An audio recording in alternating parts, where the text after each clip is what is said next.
සුබ දවසක් සියලු දෙනාටම.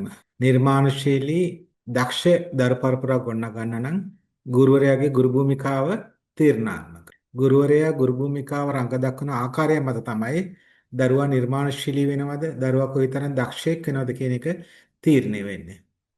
ගුරු භූමිකාව ගැන අපි කතා කරනකොට අද මම කතා කරන්නේ ට්‍රාන්සැක්ෂන් ටීචින් මොඩල් ගැන. ඒකට අපි කියනවා ගනුදෙනු ගුරු භූමිකාව කියලා. ට්‍රාන්සැක්ෂන් එකක් කියනකොට නැත්නම් ගනුදෙනුවක් කියනකොටම අපිට තේරෙන දේ තමයි ද්විපාර්ශ්විකව සිදුවෙන හුවමාරුවක් කියන එක. ඒතර ගනුදෙනුවක් කියන්නේ දෙපාර්ශ්වයක් අතර තියෙන හුවමාරුවක්. මේකෙදි සාකච්ඡා ක්‍රමයට නැත්නම් ප්‍රශ්න ක්‍රමයට සිදුවෙන ඉගෙනුම් ගැනීම ක්‍රියාවලියක් තමයි ට්‍රාන්සැක්ෂන් එක කියන්නේ. අපි මීට කලින් කතා කරපු සම්ප්‍රේෂණ ගුරු භූමිකාවට වඩා මේක ටිකක් ඉදිරි පියවරක් කියලා අපි කියනවා. නමුත් මේකත් අද ලෝකේ සලකන්නේ යල්පැනගිය ගිණුම් ක්‍රමයක් කියලා. මේකෙදි ප්‍රධාන වශයෙන් සිද්ධ වෙන්නේ ගුරුවරයා ශිෂ්‍යයත් එක්ක සංවාද ඔස්සේ සාකච්ඡා ඔස්සේ දැනුම උක්කා ගන්න එක නැත්නම් දැනුම බෙදා ගන්න උත්සාහ කරන එකක්. මේකෙදි හොඳ ඉගෙනුම් පරිසරයක් හදලා මේ ඉගෙනුම් පරිසරය තුළ ශිෂ්‍යයත් එක්ක කරන ඉන්ටරැක්ෂන් එකක් එක්ක ශිෂ්‍යයත් එක්ක ගොඩනගන සම්බන්ධයත් එක්ක ගනුදෙනුවක් ආකාරයෙන් සිදුවෙන සාකච්ඡා ඔස්සේ තමයි මේ ඉගෙනුම් ක්‍රියාවලිය සිද්ධ වෙන්නේ.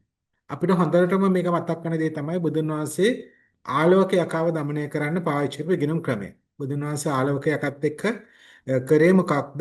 බාලෝක යකට බණ කියන්න ගියේ නෑ සාකච්ඡාවක් කරා. නැගිටින්න කොම් නැගිට්ටා යන්න කොම ගියා ආයත් එන්න කෝ ගියා. ඇයි ඔබ යන්නේ කියලා ඇහුවා. මෙයාගේ ගොඩනැගිච්ච සංවාදයක් ඔස්සේ තමයි අවසානයේදී බුදුන් වහන්සේට පුළුවන් වුණේ දහම ආලෝකයකට පැහැදිලි කරන්න. මේ ආකාරයට ගනුදෙනුවක් විදියට සාකච්ඡාවක් විදියට සංවාදයක් ඔස්සේ ශිෂ්‍යයත් එක්ක සිදු කරන ගනුදෙනුව තුළින් ළමයාගේ නිපුණතා සංවර්ධනය කරන එකට තමයි අපි මේ ට්‍රාන්සැක්ෂන් ටීචින් මොඩල් එක කියලා කියන්නේ. ඒකට අපි කියනවා ගනුදෙනු ගුරු භූමිකාව කියලා.